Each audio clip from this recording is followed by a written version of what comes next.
ሊቢያ ከአፍሪካ የነዳጅ አፍቷ ግንባር ቀደም ናት። ነገር ግን ይሄ ነዳጅ አፍቷ በ2011 ወደ ዓለም እይታ ከገባ በኋላ ሊቢያን እንደማይሆን አድርጎ ወደ ከባድ ጦርነት ከቷታል።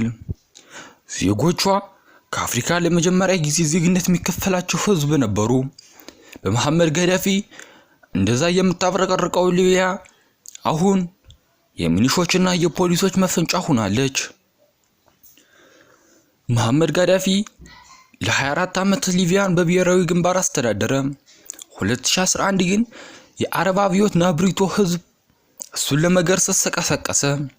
የኔቶ ጦርነት ግን አገሪቱን ወደ እሳት ከተታት። ጋዳፊ በመንግስት ጥቃት በአሰቃቂ ሁኔታና በህዝብ ክደት ሞተ።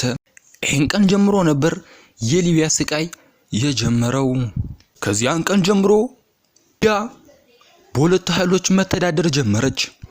በምዕራብ ትሪፖሊ አስተዳደር ወይም ሲኤንኤ የተባበሩት መንግስታት የሚደግፈው በምስራቅ ሄፍተር ሰራዊት ኤልኤንኤ ጀነራል ካሊፋ ሄፍተር የሚመራው ቱርድ ሩሲያና አረብ ኤሚሬት ግን በሁለቱ ጎኖች ነው ጦርነቱን ዳልተውታል። ሆኖም ግን የሰብአዊ ተከራካሪዎች ቀውስ እስካሁን እንደቀጠለ ነው። ሊቢያ አፍሪካና መካከለኛው ምስራቅ ስደተኞች ግራ መጋቢያ ሆናለች። ነገር ግን በሚሊሾች የሚቆጣጠሩት የስደተኞች ማዕከል ውስጥ ሰብአዊ መብት ጥሰቶች፣ ውጊያ፣ ተኩስ፣ እርድ የተከለከለና አደገኛ ስራ ሆኖ ቀጥሏል። ከ600 ሺህ በላይ ሊቢያውያን ከሀገራቸው ውስጥ ተፈናቅለዋል። የሊቢያ ስቃይ እንደቀጠለ ነው። የሰላም እንቅስቃሴዎች በ2010 የተባበሩት መንግስታት ድርጅት አማካኝነት የሰላም ስምምነት ተፈራረመች። አዲሱ የአንድነት መንግስት በ2001 ነበር የተመረጠው።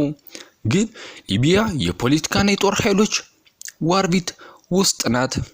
የነዳጅ አፍቷ ግን ሁሉንም ወገኖች የሚያሳስር እድል ነበር። ሆኖም ግን ሊቢያኖች አልተጠቀሙበትም።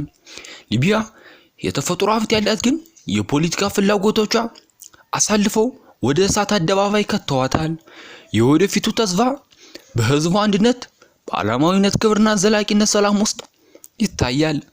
ሆኖም ግን ማንኛውም የአፍሪካ ሀገር ስደተኛ በሊቢያ አርጎ ወደ አውሮፓና ወደ ኤዥያ ለመግባት ነፍስ ውጪ ነፍስ ግቢ የሆነች ስራ ይሰራሉ። መሐመድ ጋዳፊ ከሞተ በኋላ ሊቢያ እንደማትሆን ሆናለች። ለመጀመሪያ ጊዜ አፍሪካ የዜግነት የሚከፈላቸው ህዝብ ነበሩ። ሩዝ፣ የትምህርት ዕድሎችና ሆስፒታሎች በነፃ የሚታደሉ ህዝብ ነበሩ።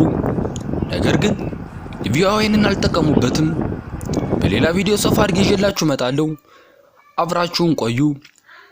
ለዚህ የዩቲዩብ ቻናል አዲስ ከሆናችሁ ሰብስክራይብ በማድረግ ቤተሰብ መሆን ይችላሉ። ላይክ፣ ሼር በማድረግ ቤተሰቡን መቀላቀል ይችላሉ። በነፃ ነው።